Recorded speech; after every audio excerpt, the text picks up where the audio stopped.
ये कहानी अंधे और लंगड़े की है। एक गांव के पास एक जंगल था।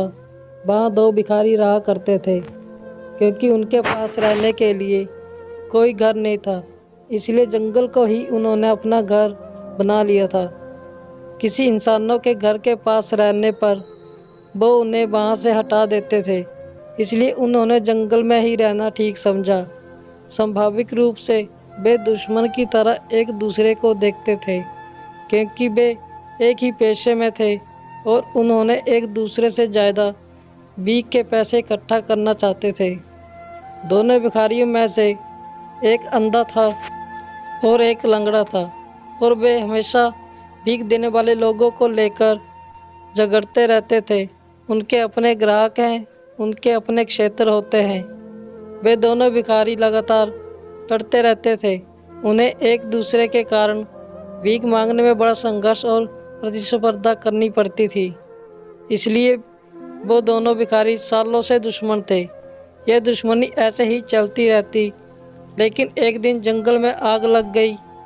अंधा भिखारी चलने और दौड़ने में पूरी तरह सक्षम था, लेकिन ये उसके लिए खतरनाक था, कारण वह देख नहीं सकता था कि वह सही दिशा में जा रहा है या नहीं।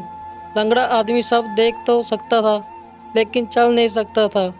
वो आग को तेजी से अपनी तरफ बढ़ते हुए देख रहा था, लेकिन बेबस था, वहाँ से हिल नहीं पा रहा था।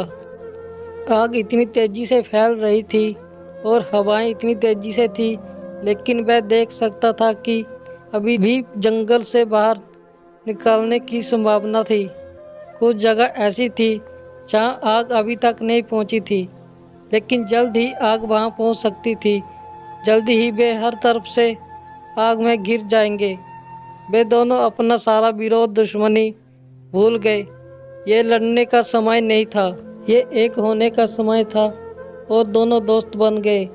उस अंधे ने लंगड़े को अपने कंधों पर उठा लिया और वे एक शरीर की तरह काम करने लगे। अब उनकी आंखें भी थी और उनके पैर भी थे। लंगड़ा आदमी देख सकता था और रास्ता दिखा सकता था कि उन्हें कहाँ भागना है, तेज या धीमे, और किन दिशाओं से बचना है। और अंधा लंगड़े को कंधों पर उठाकर दौड़ने में समर्थ था। वे दोनों बिना घायल हुए जंगल से बाहर आ गए। कहानी से सीख। ये कहानी हमें ये सिखाती है कि हमें सबके साथ प्यार से रहना चाहिए और मिलजुल कर रहना चाहिए, ताकि मुसीबत पड़ने पर सब एक दूसरे का सहारा बन सके और मुसीबत से बाहर निकल सके।